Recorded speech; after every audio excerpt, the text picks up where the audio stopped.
Reports. Mike?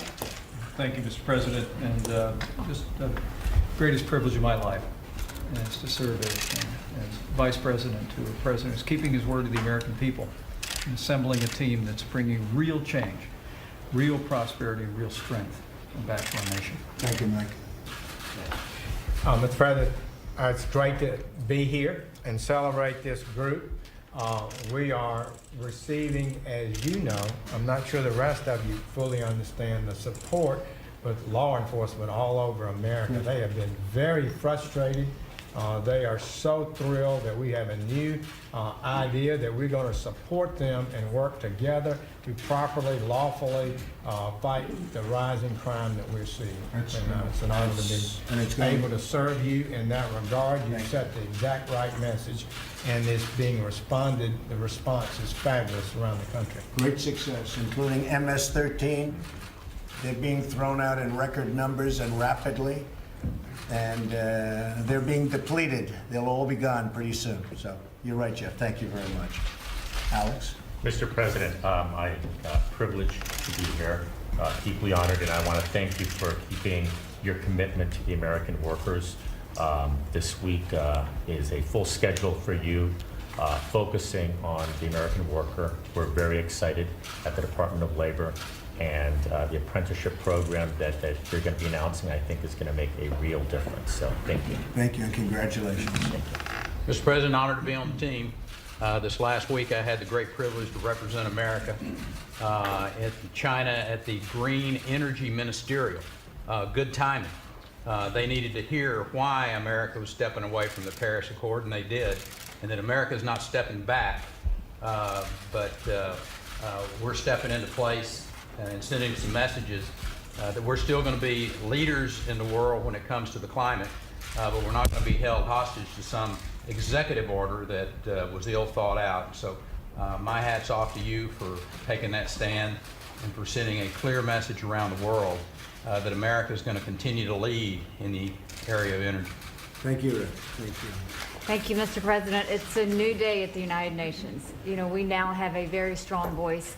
People know what the United States is for, they know what we're against, and they see us leading across the board. And so I think the international community knows we're back. Thank you, Nikki. It's true. Mr. President, thank you for the kind words about the budget. You're absolutely right. We are going to be able to take care of the people who really need it. At the same time, with your direction, we were able to also focus on the forgotten man and woman who are the folks who are paying those taxes. So I appreciate your support and your direction in pulling that budget together. Thank you, Nikki.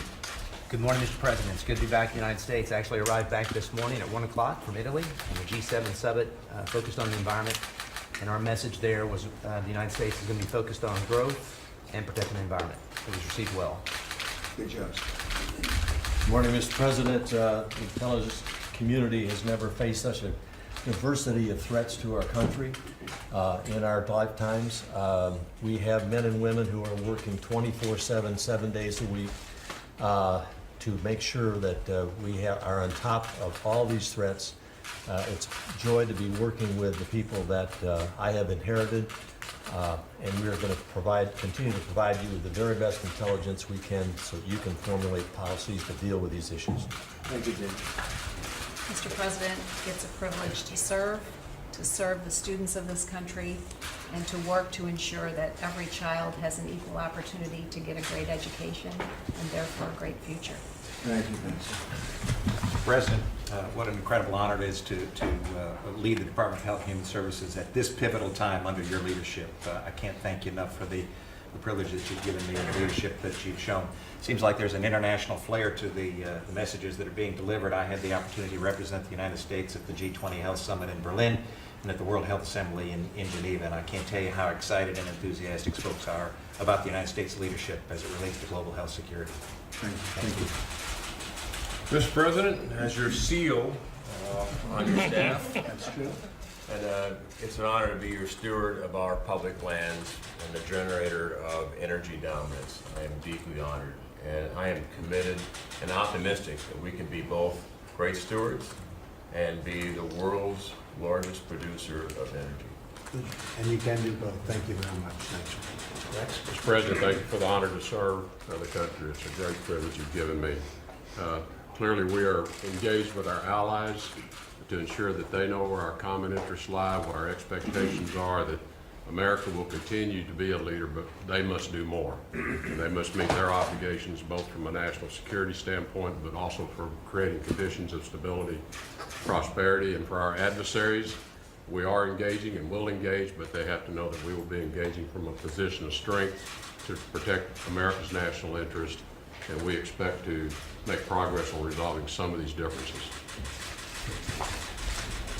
Mr. President, it's an honor to represent the men and women of the Department of Defense, and we are grateful for the sacrifices our people are making in order to strengthen our military, so our diplomats always negotiate from a position of strength.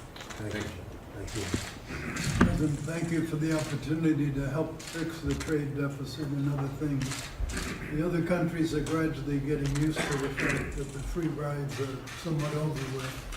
They're not happy with it, but I think they have a growing recognition of it. So I'm thrilled to have a chance to help you live up to your campaign promises. Thank you, Reverend. Mr. President, last week was a great week. It was Infrastructure Week. Thank you so much for coming over to the Department of Transportation. Hundreds and hundreds of people were just so thrilled, hanging out, watching the whole ceremony. I want to thank you for getting this country moving again and also working again. Thank you. Thank you very much. Mr. President, proud to be here. Certainly very proud to represent the 250,000 men and women that serve the country in DHS. In the 5 months that I've been in the job, we have gone a long way to facilitate improve the legal movement of people and commerce across our borders. Yet at the same time have gone a long way to safeguarding our borders, particularly the southern border, working with all of our partners to the south. 70% drop in illegal immigration. While we still welcome legal immigrants to the tune of over 1 million a year, we are no longer a friendly environment for illegal border crossers. Thank you. Mr. President, first of all, I apologize for being late for work. In about 4 months, I got bogged down in that swamp that you've been trying to clean up. I also have traveled. I just got back from Paris, where we met with the OECD and the WTO both, and the message was similar to Wilbur's. It was, deficits do matter, and ours are coming down. Nice to be here. I know they are. Good morning, Mr. President. Thank you for the opportunity to serve at SBA, and I can tell you that as I haven't been traveling internationally, but I've been traveling around the country, and what I'm continuing to hear is this renewed optimism from small businesses, higher than it's been in about 16 years. So those people returning to the workforce, a lot of them are because small businesses are creating new jobs. So loan portfolios are up, mentoring and our outreach with SCORE and our other programs are being so successful. So thank you. We're on a good trajectory and still a lot of work to do. Thank you. On behalf of the entire senior staff around you, Mr. President, we thank you for the opportunity and the blessing that you've given us to serve your agenda and the American people, and we're continuing to work very hard every day to accomplish those goals. Mr. President, it's an honor to serve as your CIA director.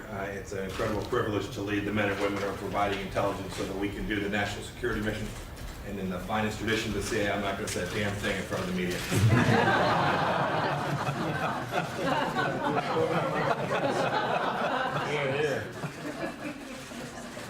Mr. President, thank you for your support and commitment to honoring our responsibility to America's veterans. I know that this is personally very important to you. I have the great honor of being able to represent the 21 million American veterans that have done such great things for this country, and I work every day to make sure that we're honoring that responsibility. Thank you. Thank you very much. Mr. President, it's been a great honor to work with you. Thank you for your strong support of HUD and for all others around this table that I've worked with. We're making tremendous progress and converting to a business model. Already seeing tremendous savings there. And this month is National Homeowners Month, and therefore I'll be ringing the bell on Wall Street at 4 o'clock, which means I got to leave at 12. Thanks. Good morning, Mr. President. While we're bragging about international travel, I just got back from Mississippi. I love you there. And I want to congratulate you on the men and women you've placed around this table, the holistic team of working for America is making results in each and every area.